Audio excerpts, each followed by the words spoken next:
Hey there folks, welcome back to the all-inclusive Mega Man Marathon. We're out of the garage and we're in the air-conditioned room, and as I said last time, we're going to be taking a look at Mega Man 7, moving back to the Super Nintendo. Unfortunately, I do not have the original cartridge, but I do have the Legacy Collection on PC, so we are going to be using that. So much for the benefactor who wants to give me Mega Man Soccer instead of giving me Mega Man 7. Anyway, Mega Man 7 has a reputation of being a not-so-enjoyable game in the classic lineup, but I don't tend to agree with those people. But I will try to change your mind, so here is my review of Mega Man 7 on the Super Nintendo, and the PlayStation 2, and the GameCube, and the Xbox.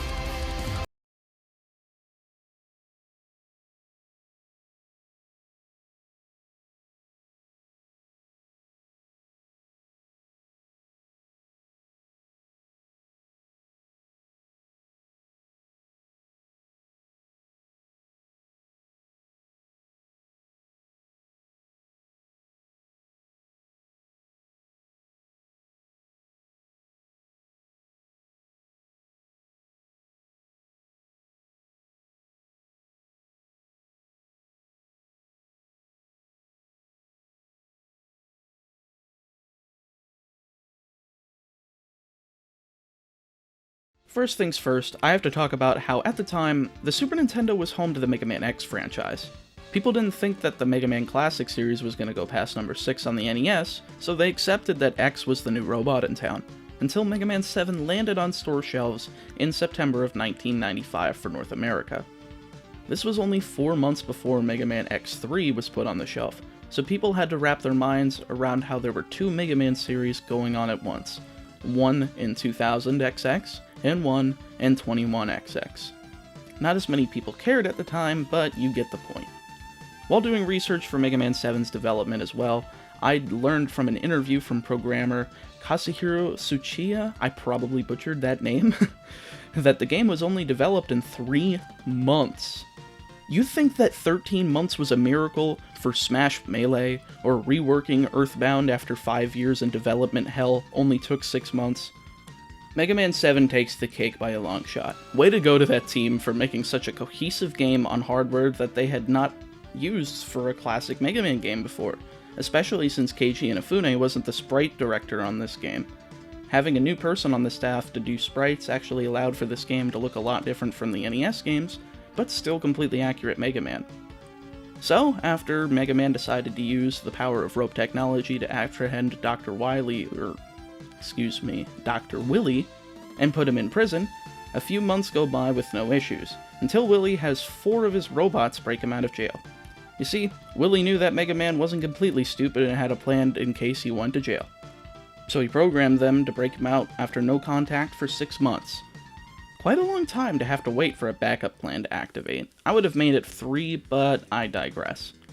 We actually see an intro stage for Mega Man for the first time in the mainline series, and well, it's got a catchy theme and introduces a few characters. Roll's here, but we've also got a new companion named Otto. He actually has a shop that I'll get into shortly. And lastly, our new rival, Bass. He's got a rockin' theme and his cool dog named Treble. I'm sure you know at this point that many characters in this series are named for musical references, but I guess this one was just a little too on the nose for me. Oh, he has a dog. No. That was a little bit of a reach. Oh well.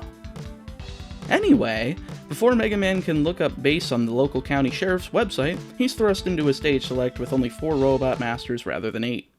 That's a little weird, but I guess we'll go with it. I usually go with First Man first, since his pattern resets every time you hit him with a charged Buster Shot, making him a pretty easy piece of cake.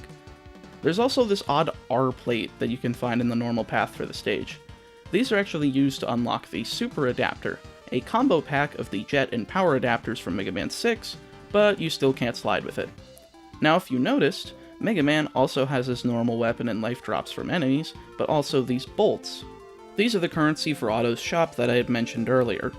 If you have the manual for this game, it'll tell you to press select on the controller to access the shop. No in-game explanation, just the manual. No one has the manual anymore unless you're a collector or keep really good care of your games. And as a kid, I have experience that I threw away the boxes for my Game Boy and Game Boy Advance Pokemon games, and I know how much those are worth nowadays. Luckily, we have the power of the internet to know that now, but I digress. You can buy extra lives, E-tanks, but you're only able to store 4 of them at a time rather than the 9 I've been accustomed to since Mega Man 3. There's weapon tanks here too that also restore all of your weapon energy, which is a very nice thing for Wily stages. There's an exit unit that allows you to exit a previously cleared stage, and Beat's Whistle, which you can use for Beat to save you from falling into a bottomless pit, though you have to find him in Slashman stage first by burning down a forest. I actually really like the Beat item in this game, since it's a little bit more useful than having him attack regular enemies and bosses. I feel like I'm actually gaining something with him now.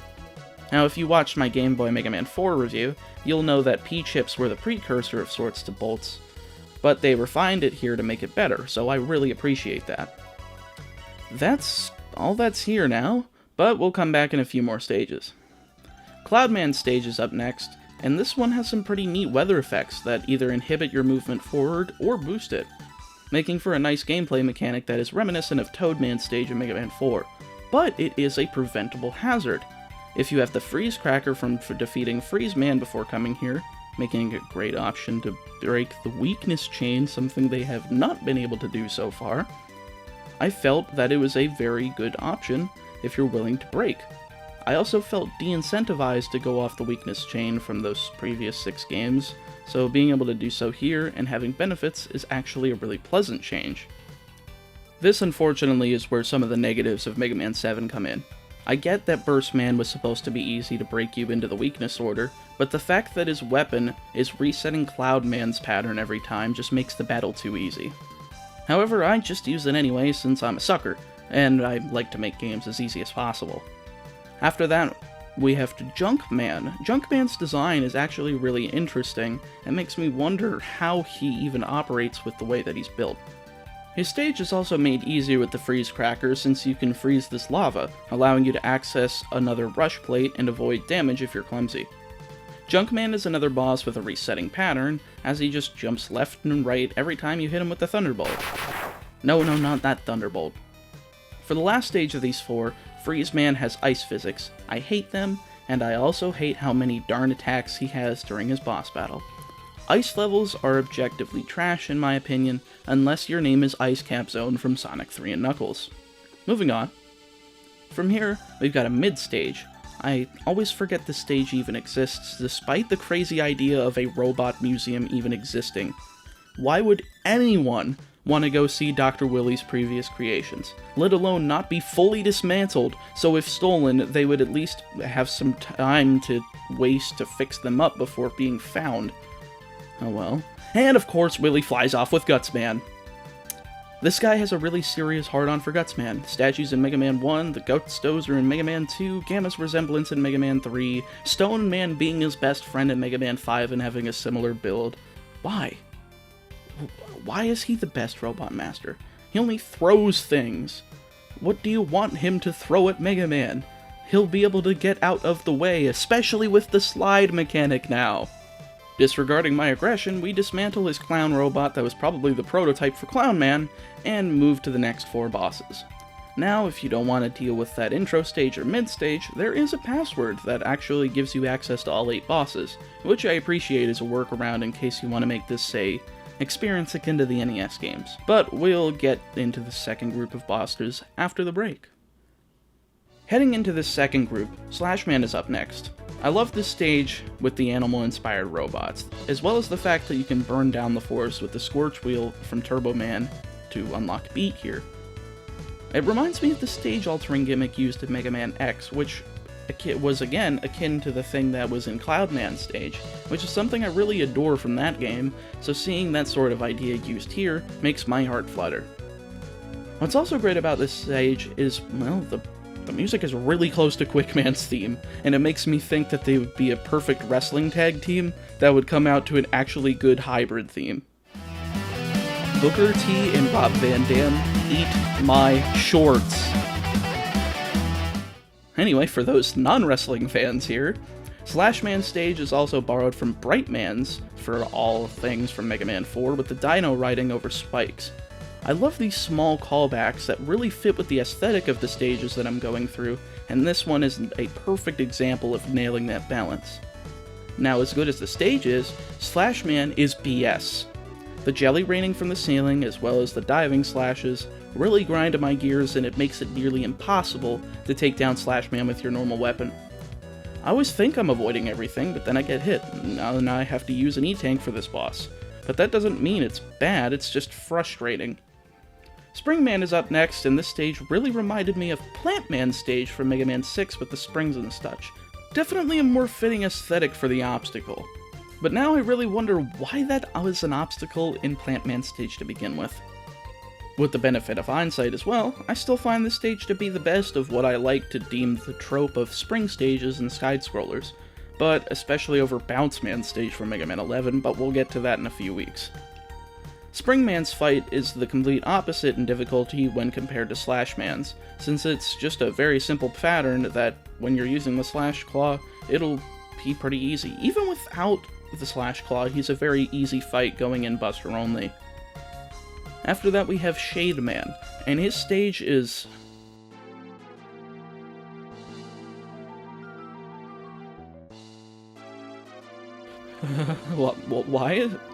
Why is this here? Why does this exist? One of these days I'll end up reviewing Ghosts and Goblins, but until then, keep those games out of my damn life. I do like the aesthetic of this stage though, very Castlevania-esque, even with the more cartoony art style. I haven't said anything about it yet, but if you've seen Proto Man twice throughout the adventure, you'll see him again and you'll be able to fight him for his Proto Shield here. It's a pretty nice thing to have to block projectiles, actually. Pretty useful, if I do say so myself. The Mega Bolt is also here in this stage, which gives us half price in Auto Shop, and I love me a deal. It actually is really nice when coming to refill all the E-Tanks I'll need for Willy's Fortress. I'm never gonna get used to that. Why did this game do that? Lastly, we also see Bass again in this stage, and Mega Man sends him to Dr. Light for repairs. What could possibly go wrong? After the BS of Turbo Man stage... Actually, hold on. Please, why do these tires have to be an obstacle here? Please tell me. The fight isn't hard against him because the Noise Crush can reflect off of walls to give you a bigger blast, but why is Turbo Man's stage so long and dumb? Anyway. After defeating the last Robot Master, you'll see that the lab is destroyed due to Bass, being shown to be on the side of Willy. His characteristic wasn't surprising, but it was pretty cool to see how Bass had the ability to deceive, despite the fact that we're not in the X series. I also can't help but think that Bass definitely hurt Dr. Light during his attack, which makes no sense since I thought they couldn't break the laws of robotics until the whole Reploid Maverick dynamic in the Mega Man X series. I know it doesn't matter in the grand scheme of things, but I'm still a little miffed by it. Anyway, on to the Willy stages. I really enjoy the music for most of these, and they were pretty fun, especially the battles against Bass, both the regular one and the supercharged battle with the adapters. Admittedly, these are probably the most difficult, but fair battles in the game, and I really enjoy that balance in any game. Testing your abilities when you're so close to the end just feels satisfying. None of the actual Willy bosses are memorable except for this floating head thing. I really don't know what I'm looking at here, though it's kind of fun. You've got to hop on missiles to hit it in the face with the Slash Claw, but if you're good enough to slide into your Noise Crush, you'll be able to repeatedly fire Noise Crushes in order to take it down pretty quickly, though I'm not very consistent at it for some reason. Well, that just leaves Willy, and be sure you've brought 4 energy tanks here, since you've got the Boss Gauntlet and Willy's 2 forms. The first form isn't too terribly hard since it just drops to the Thunderbolt pretty easily, but the elemental attacks from Wily Capsule 7. Oh, Wily Capsule 7, you are a real challenge to dodge. You have to aim the shots to go towards you where you aren't, but since it's basically impossible since the shots stop in midair and start going back toward you again, it's basically required for you to get hit here. But you will win this battle. You'll get hurt, but with the energy tanks, you will win. And with that, let's pull out that rope again, and oh shit. I guess guess everybody's allowed to break the laws of robotics now. So much for Mega Man X. Actually, if you didn't know, in Mega Man 7's English version, this was added to seem more edgy, but if you play Rockman 7 on the Super Famicom, you won't see this. And with that, Wily gets away and Mega Man comes back, presumably to help Light repair his lab and get reprimanded for inviting a stranger into his house. Overall, Mega Man 7 is a very strong game for the Super Nintendo. I'd actually put it on my top 10 for this system, even though this is actually my only third time actually clearing it? Some of my favorite music tracks, stages, bosses, and even weapons actually come out of this game. Yes, I love the Danger Rap, I love the Noise Crush, and I really love the Slash Claw. There's a reason that it's Mega Man's side aerial in Super Smash Bros. It's just that iconic of a move. I find some of the aspects of this game questionable, and especially the fact that... I really don't have anything against this game. It doesn't feel generic since it's on a new platform. None of the elements of the stages feel reused, even though there were elements used that I mentioned before that were actually reused, but they felt like they were plastered with some primer and a fresh coat of paint, and given a new purpose. Really well done on the developers. And for developing in 3 months, I think we got a winner here, folks. Mega Man 7 is one of the best games in the series thus far. Just underneath 6 for my second favorite classic Mega Man game. Actually, putting my thoughts into words makes me realize how good this game actually is, and then I wondered why so much flack is given to it. My first exposure to Mega Man 7 was with Brentalfloss, actually, saying that the song sucked big dinosaur balls. But now I have to completely disagree. So yeah, do you think that Mega Man 8 is going to keep up with Mega Man 7 in terms of improvements and being able to show me that it's a pretty darn good game? We'll see next time. So until then, you guys have a fantastic morning, evening, night, and take care. Hey guys, quick end card here. I just wanted to tell you that I have an official screaming schedule. I have an official streaming schedule now. I'll be posting this for the next 2 weeks on my end card, starting with my Mega Man Game Gear video, and through until my Pokemon Emerald Professor Oak's challenge. But if you'd like me to play games blind, speedrun Pokemon, or some other fun things, I'll be live from 8 p.m. Eastern to 12 a.m. Eastern on Mondays, Tuesdays, Fridays, and Saturdays. I hope to see you all there. That's it from me. Be sure to like, subscribe, tell a friend, and I'll see you guys all in the next video.